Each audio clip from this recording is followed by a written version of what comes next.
Hello, good morning students. Please subscribe the channel, drop a like, share and comment. This is Shree Vishnu Art Press Publications, exercise number 5 and 6 on the speed of 90 words per minute.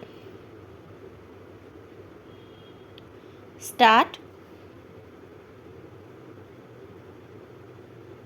In order to divine the intention of the legislature in the course of interpretation of the relevant provisions, there can scarcely be a better test than that of probing into the motive and philosophy of the relevant provisions, keeping in mind the goals to be achieved by enacting the same. Ordinarily, it is not the concern of the legislature whether the owner of the vehicle insures his vehicle or not. If the vehicle is not insured, any legal liability arising on account of third party risk will have to be borne by the owner of the vehicle.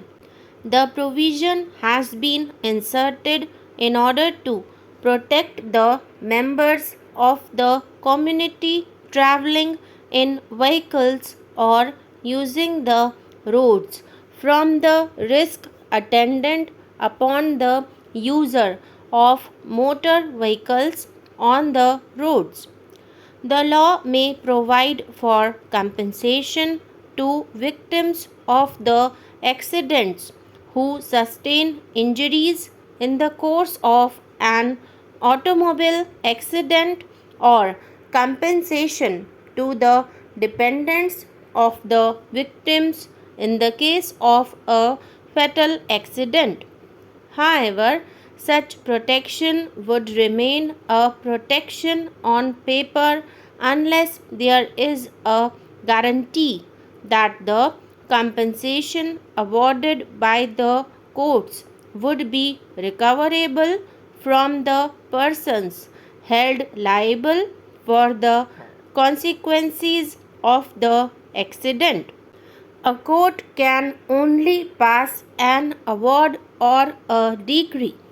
It cannot ensure that such an award or decree results in the amount awarded being actually recovered from the person held liable who may not have the resources.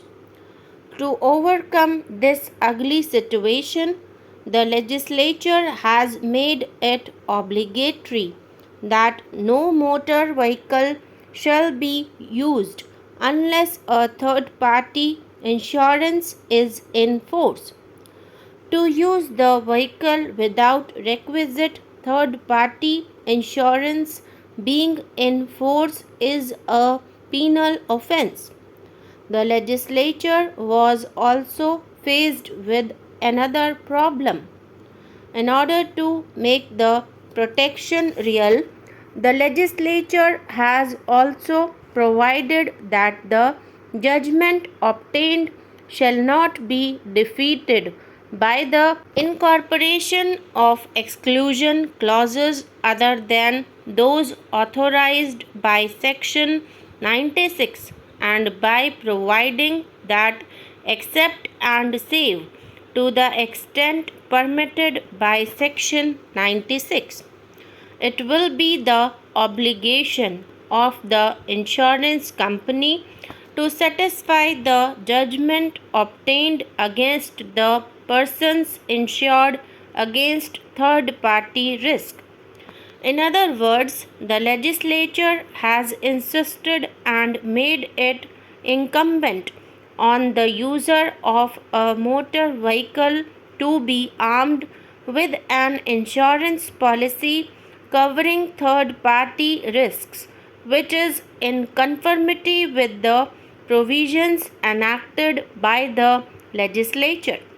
It is so provided in order to ensure that the injured victims of automobile accidents or the dependents of the victims of fatal accidents are really compensated in terms of money and not in terms of promise. Such a benign provision enacted by the legislature, having regard to the fact that in the modern age the use of motor vehicles, notwithstanding the attendant hazards, has become an inescapable fact of life, has to be interpreted in a meaningful manner which serves rather than defeats the purpose of the legislation. The provision has therefore to be interpreted in the twilight of the aforesaid perspective. It will be useful to recall that prior to 1973, an accused could be detained for continuous and consecutive period of 15 days after judicial scrutiny and supervision. The CRPC of 1973 contains a new proviso which has the effect of circumscribing the power of the magistrate to authorize detention of an accused person beyond a period of 90 days where the investigation relates to an offense punishable with death, imprisonment for life, or imprisonment for a term of not less than 10 years and beyond a period of 60 days where the investigation relates to any other offense. Drawing support from the observations contained in the judgment of Honorable Division Bench in Gopal Singh versus State of Bihar 1986 4 SCC 481, we are spurred to extrapolate the proviso of section 1672 of the CRPC 1973 to moderate suspension orders in cases of departmental or disciplinary inquiries also. It seems to us that if Parliament considered it necessary that a person be released from incarceration after the expiry of 90 days, even though accused of commission of the most heinous crimes, a fortiori suspension should not be continued after the expiry of the similar period, especially when a memorandum of charges or charge sheet has not been served on the suspended person. It is true that the proviso to section 1672 CRPC postulates personal freedom, but respect and preservation of human dignity as well as the right to a speedy trial should also be placed on the same pedestal. We therefore direct that the currency of a suspension order should not extend beyond 3 months if within this period the memorandum of charges or charge sheet is not served on the delinquent officer or employee. If the memorandum of charges or charge sheet is served, a reasoned order must be passed for the extension of the suspension. As in the case in hand, the government is free to transfer the concerned person to any department in any of its offices within or outside the state so as to sever any local or personal contact that he may have and which he may misuse for obstructing the investigation against him. The government may also prohibit him from contacting any person or handling records and documents till the stage of his having to prepare his defense.